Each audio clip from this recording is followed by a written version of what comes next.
లో జరిగిన ఘటనకు సంబంధించిన అన్ని విషయాలను ఆది శ్రీనివాస్ కమిటీ ముందు వివరించినట్లు కాంగ్రెస్ నేత కాట శ్రీనివాస్ గౌడ్ వెల్లడించారు. గాంధీ భవన్లో జరిగిన విచారణకు కాట శ్రీనివాస్ గౌడ్ హాజరయ్యారు. ప్రభుత్వ క్యాంపు కార్యాలయంలో సీఎం ఫోటో పెట్టకపోవడంతో ప్రశ్నించినందుకు కేసులు నమోదు చేశారన్నారు. 10 ఏళ్లుగా కాంగ్రెస్ కార్యకర్తను వేధించిన అధికారులనే మళ్లీ తీసుకొచ్చారని కాట శ్రీనివాస్ గౌడ్ ఆరోపించారు.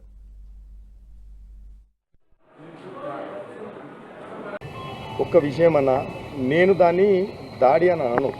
కాంగ్రెస్ పార్టీ కార్యకర్త ఆవేదన అంటున్నాను. ఈరోజు కాంగ్రెస్ ప్రభుత్వం ఏర్పడింది, తను కాంగ్రెస్లోకి వచ్చిండు.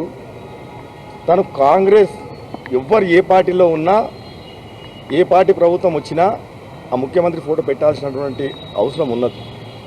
మరి మా ముఖ్యమంత్రి గారి ఫోటో కార్యకర్తలు అందరూ కూడా చెప్పింది ఏందన్నాడా, ముఖ్యమంత్రి గారి ఫోటో క్యాంప్ ఆఫీస్లో ఎందుకు ఉండదు, పెట్టాలని చెప్పి తీసుకుపోయి పెట్టిర్రు. దాంట్లో తప్పేముందని అడుగుతా ఉన్నాను నేను. అభిమానంతో సంబంధం ఉన్నటువంటిది కాదు కదా, అది ప్రభుత్వ భవనం కదా, అది ప్రజలను పరిపాలించే భవనం కదా, అది గవర్నమెంట్ భవనం కదా. అక్కడ నువ్వు ప్రధానమంత్రిది పెట్టాలి, ఏ ప్రభుత్వం ఉంటే ముఖ్యమంత్రిది కూడా పెట్టాలి కదా. అదే కదా నేను చెప్పింది.